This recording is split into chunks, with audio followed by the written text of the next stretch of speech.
think only in India, perhaps, there's a good track record of documenting dance moves. There's a written and organized record. The same with ballet. Ballet has a written, codified, and organized record, which is in a way like a type of curriculum to pass on. But all other dances are usually through memory. So one thing I find about the impact of dance archives that it awakens memory. Hi guys, welcome back to the podcast. For this podcast, I have invited my friend Erica. And the theme of today's podcast is the research in dance. Erica has done her research in dance from Centre for Dance at Coventry University in the UK and Deakin University in Australia. Her research is broadly about archives in dance, but let's discuss with her about her research. Let's begin with the video.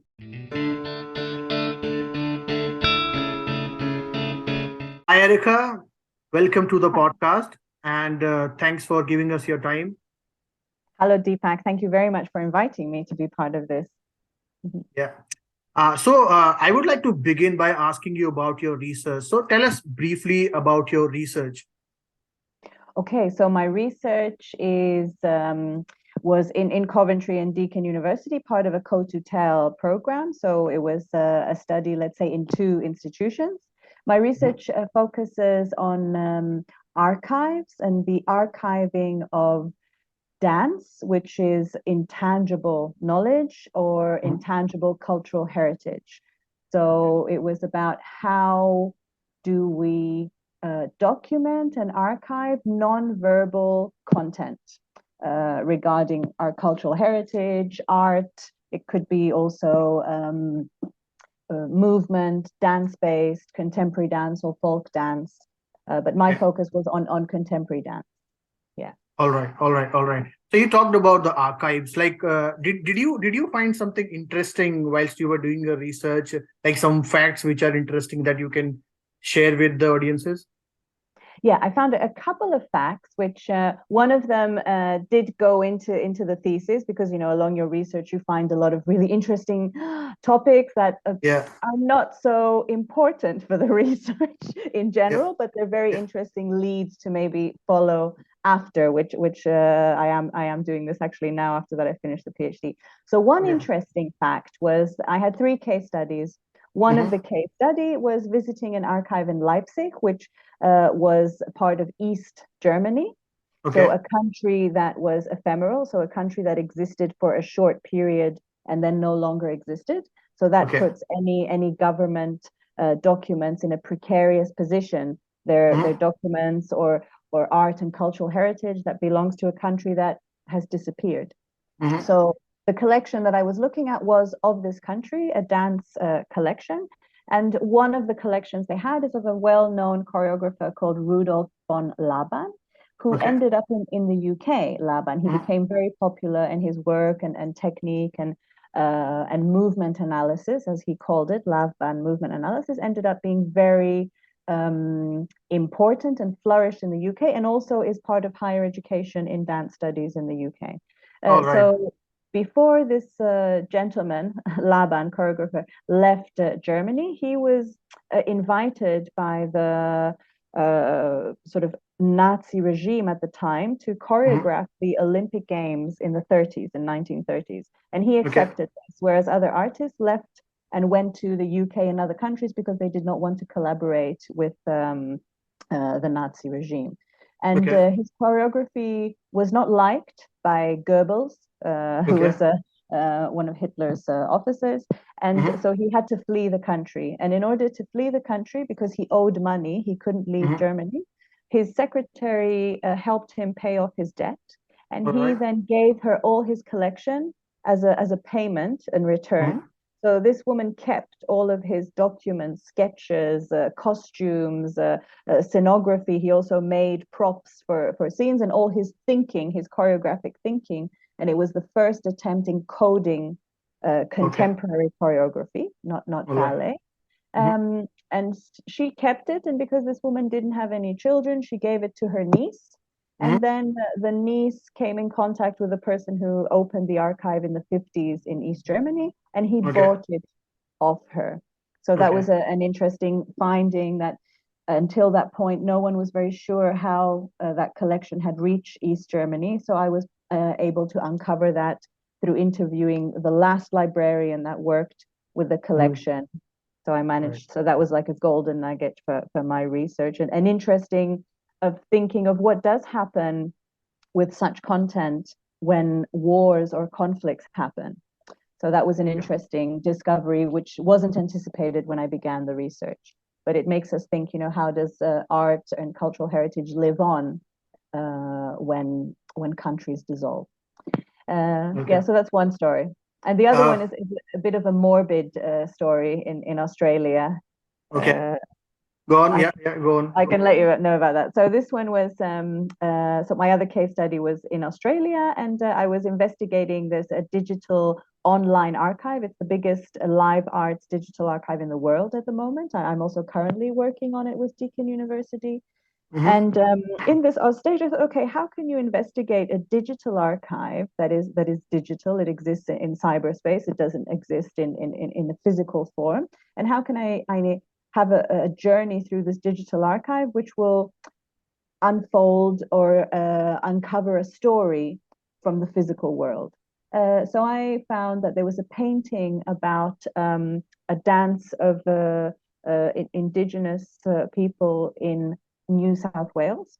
And they did a dance, a so-called corroboree. That's what they called their dance. And it was documented by certain officers in the 1800s. So we're talking about around 1821. And it was painted on a piece of wood. And you see the dance there. And I found that the painter was someone called Joseph Lycett. And Joseph Lycett was caught for plagiarism, so he was a convict, as many people from the United Kingdom that traveled to Australia at that time were convicts. And because they discovered that he must have had a skill in plagiarism, they thought, okay, we'll get him to paint the landscape and paint the people in the landscape and send these paintings back to the UK as information, as a form of documenting, or photographs as we do today. So Joseph Lycett made this painting and made a journal, which he stole and took with him. He should have given it to an officer in the army then, and stole and took it with him in the UK. And then this journal disappeared. So this is 1820s, disappeared and then reappeared in 1970 in an old bookstore in London. And it was auctioned for sale. And somebody realized that this must be of value to the indigenous folk in that area in New South Wales. So it finally, in I think early 2000s, it finally returned to its origin, and the people that are part of that ancestry could finally get their hands on their ancestral cultural heritage. Yeah. Those are some interesting stories. Did you actually travel to all these places to do your research? Yes, I did. I did travel. I traveled to Leipzig a few times in the first year of my study. And then the second year I spent in Australia, where I examined the case study. I worked with a choreographer there called Lucy Guerin Inc., who has set up her own archive, which was quite, I must say, a trailblazer as a choreographer. It was a very innovative move to organize physically and digitally her archive. And in that process in Australia, this is where I tried out the digital archive and went to the places that were archived digitally. I physically went to New South Wales, in that area where this Joseph Lycett had painted the corroboree, literally the hill where it was painted. So I followed the digital archive and went to the actual places and took photos, documented, see what became of them today. Yeah. Right. That's so interesting. So I have two follow-up questions now. So what do you think the impact will be because of the dance archives? And second thing will be, like, do you think digitization has brought some changes to it, like for storing the archives and all those things? Well, the impact of dance archives, there aren't many dance archives in the world. I think this should be noted, because again, it's a non-verbal medium, dance, which gets usually passed on from generation to generation. Even we can see that a lot in folk dance. It is usually passed down. I think only in In India, perhaps there's a good track record of documenting dance moves. There's a written and organized record. The same with ballet. Ballet has a written, codified, and organized record, which is in a way like a type of curriculum to pass on. But all other dances are usually through memory.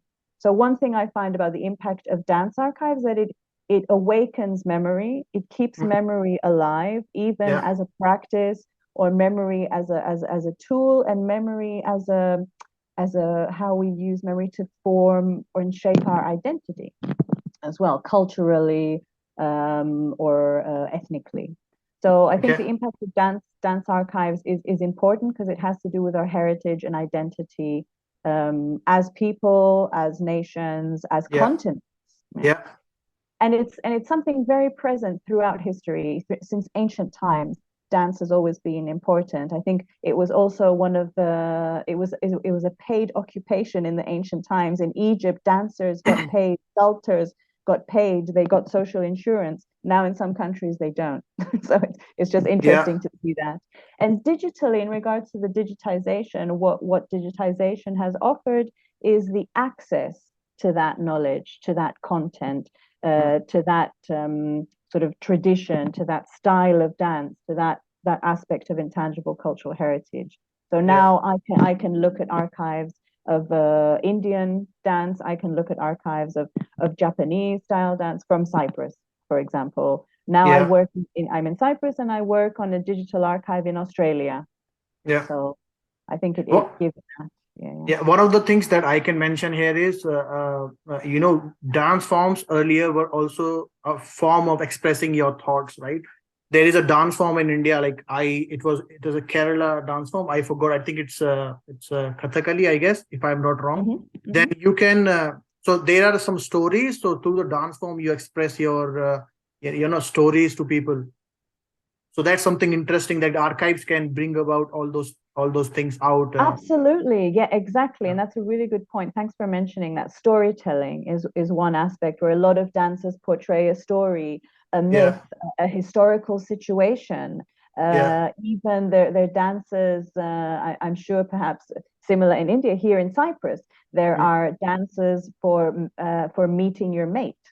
You will go and in the villages, in some villages, it's still traditional where you'll have certain a lineup, let's say, of women, a lineup of men, and they'll do dances, and they have an option to accept or reject each other through various gestures. So it is like you see a lot of social situations as well portrayed through stories of dance. Yeah.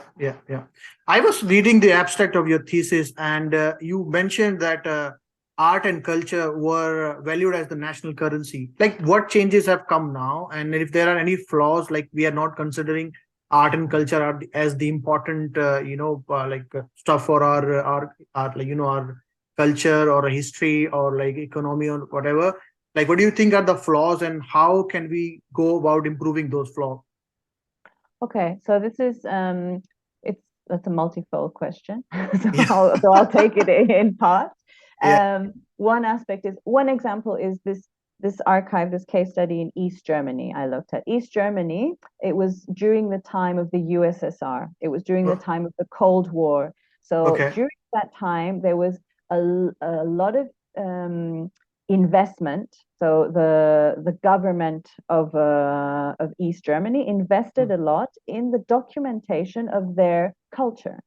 So dance, they used to have a lot of dance festivals, so meeting from different areas from Hungary, Prague, Russia, East Germany, Bulgaria. So they'd meet and have cultural exchanges, and they had a comfortable way of getting there.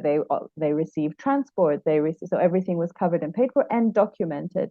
So that becomes a type of cultural capital, like a currency, like a natural currency to say, look, we have culture and art, and also the currency connects these people. It gives them a strong sense of identity and connection. So it's a good way to keep people together. One can see that in similarly in martial arts. This is not negative or positive. It's just a type of movement that unites, creates a community, and then creates something that can be shared or sold or traded to another country as entertainment or as a cultural exchange. Cultural diplomacy is something that also is an avenue to be able to trade culture and art. Another example is countries like Australia and America that are post-colonial countries, for example. When referencing American dance or Australian dance, then it becomes a little bit problematic in the sense that what about the cultures that were there thousands of years before the settlers came in? And then it's a little bit so you see that younger countries like Australia and America have invested a lot more in their contemporary art scene and moving that in different places in the world as a trade of, look, we have this culture, or look, we have this identity. So it becomes like an identity currency as well. So it becomes a trademark in some sense to share and perform the country's identity. Yeah, that's right. And do you see like the difference in the theater archives and the dance archives, or is it kind of like similar to each other? That's a really good question. There are differences, and the main difference is that theater has a script. And the script is written before the play is played. So the roles are appointed, the actors are chosen and appointed before the show even goes is rehearsed and performed.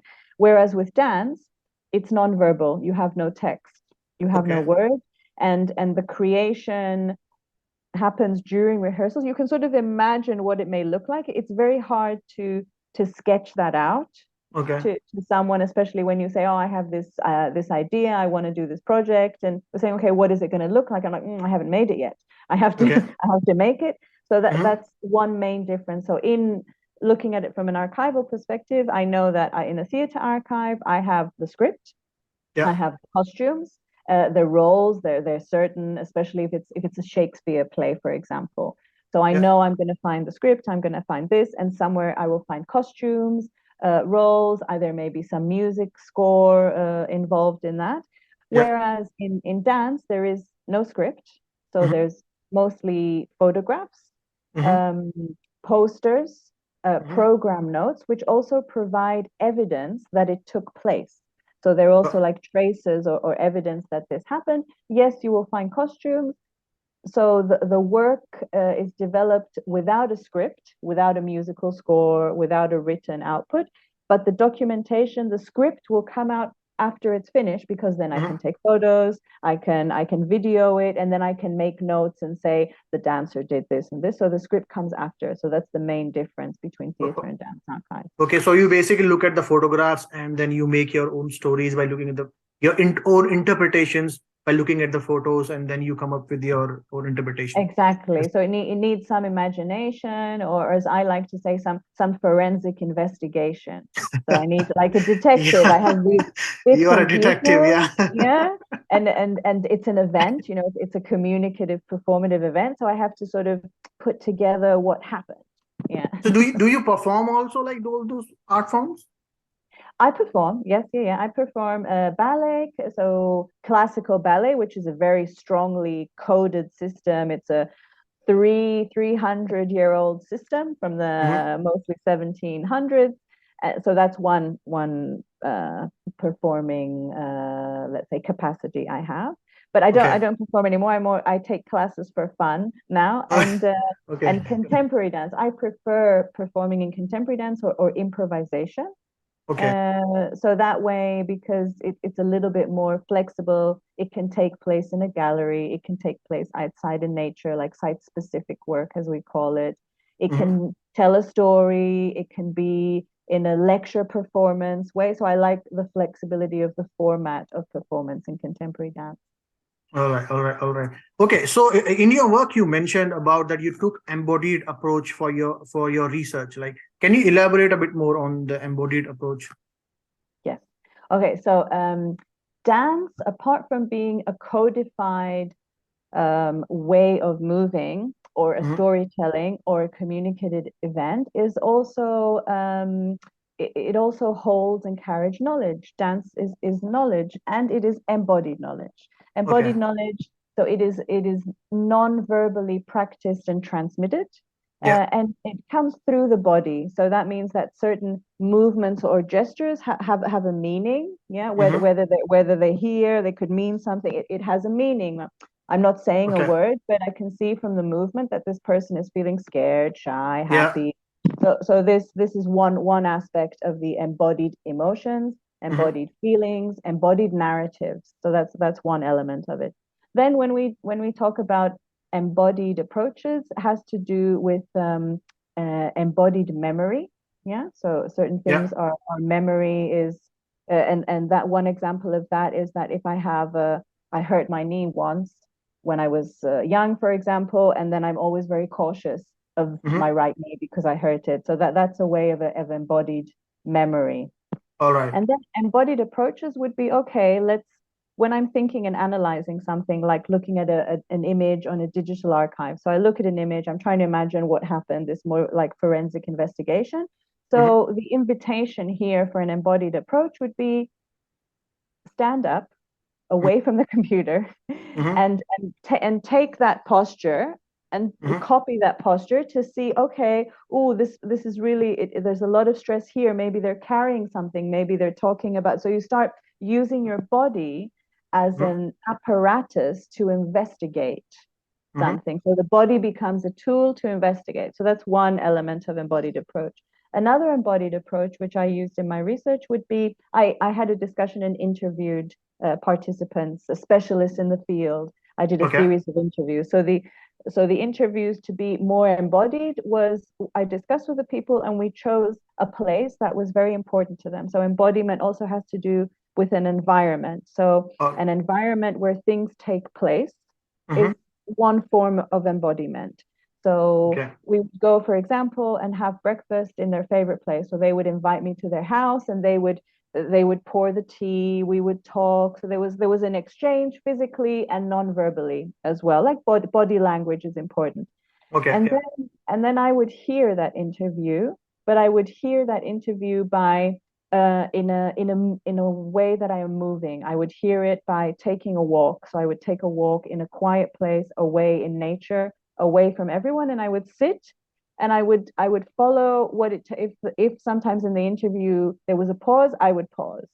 Or if something was a bit more in depth, I would sit on a bench and do it. So I tried to use that sound or that information or that discussion and let it influence me, but let it go through the body instead of sitting at my desk and listening to it. So that's a way of involving the body, because I believe that the body is there to also help process thoughts, like a type of metabolism.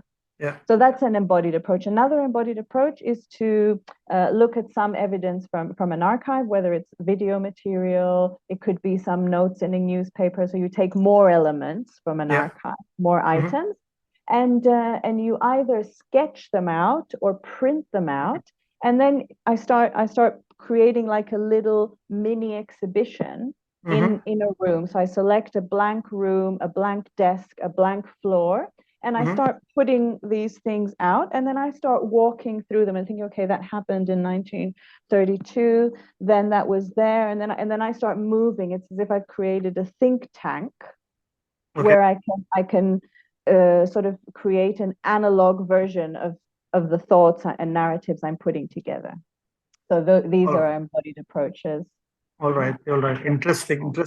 So now I want to move a bit from your research part to some personal aspects of yours. For example, what changes did this PhD bring in you before and after, if you compare yourself? Do you look at things like with a broader perspective, or you want to go deeper into it and then look for the ultimate truth, that I can say, like you want to explore it more?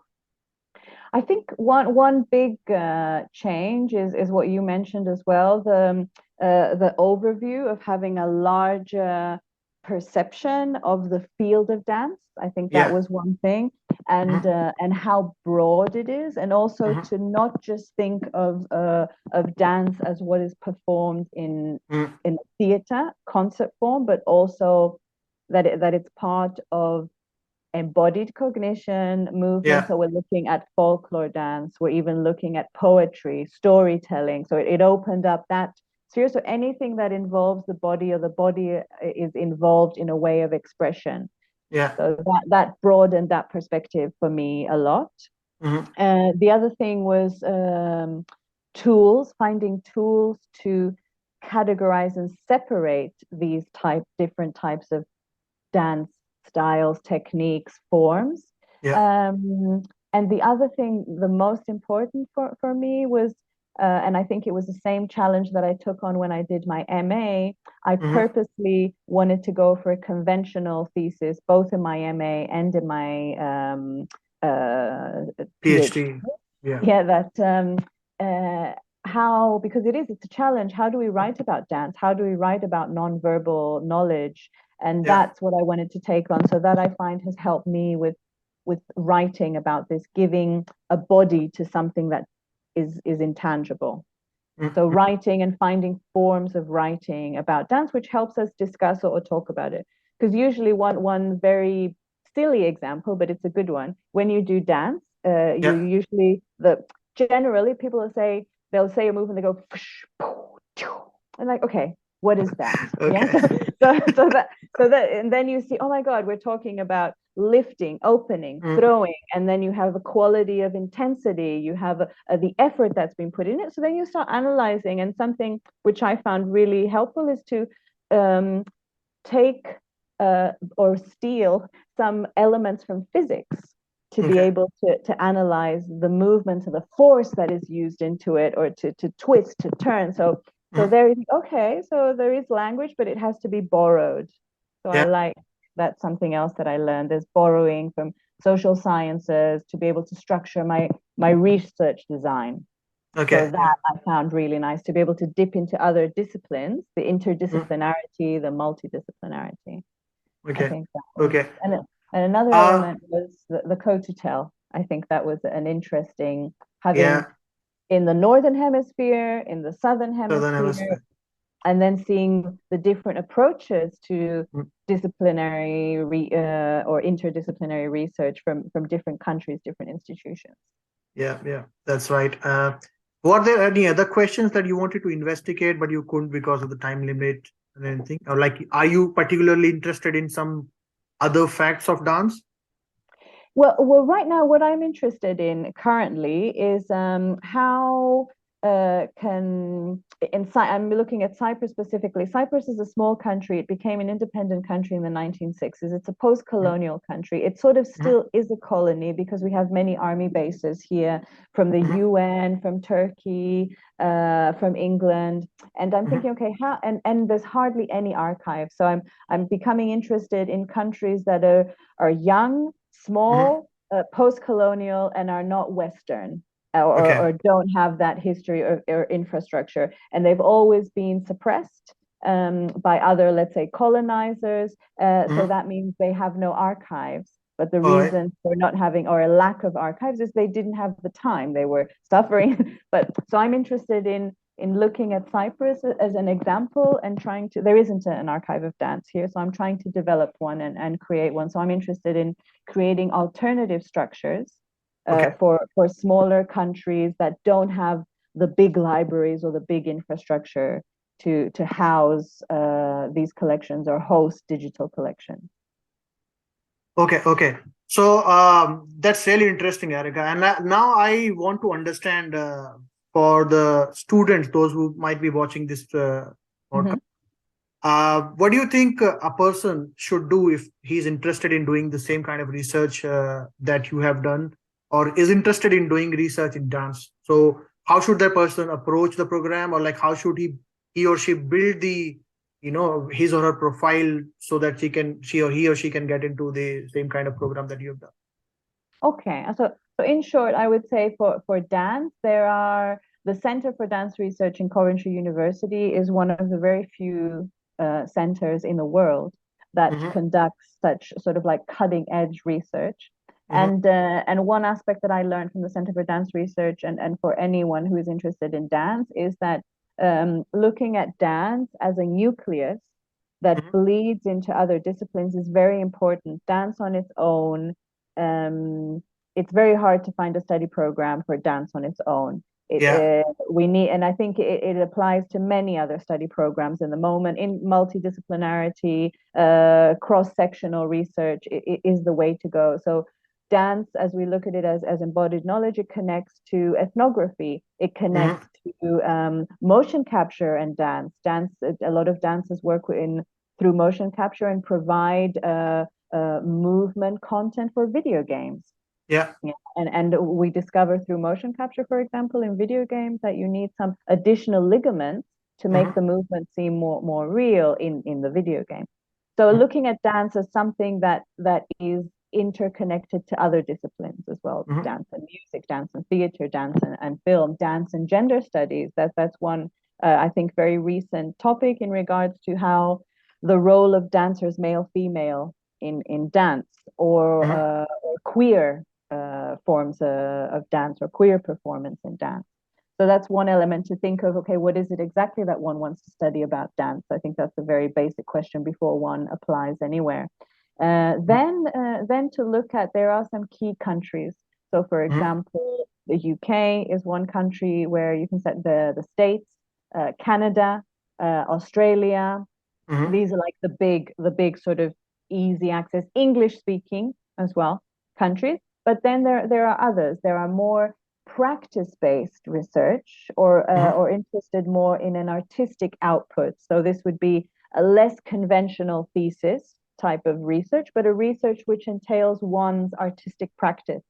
Central Europe is a place for that. Holland, Germany, France, yeah. And then if one goes to, there are various programs also in India through Australia and the UK. They have some channels through these cotutelle programs as well, where one can investigate. We have a student at Coventry University at the Center for Dance Research that his research is based on Kathak dance. So it's first, what type of form dance does one want to investigate, and the program. There are many programs. Another way of finding which program is suitable is through journals. There are journals. There's a journal of dance and somatic practices. There's a journal for choreographic practices. There's a journal for dance and performance. There's a journal for dance and spirituality, because there's another aspect in dance, or studying dance, which might have to do with therapy. Dance or art as therapy. Then it goes more into psychoanalysis and therapeutic approaches to through movement, for example.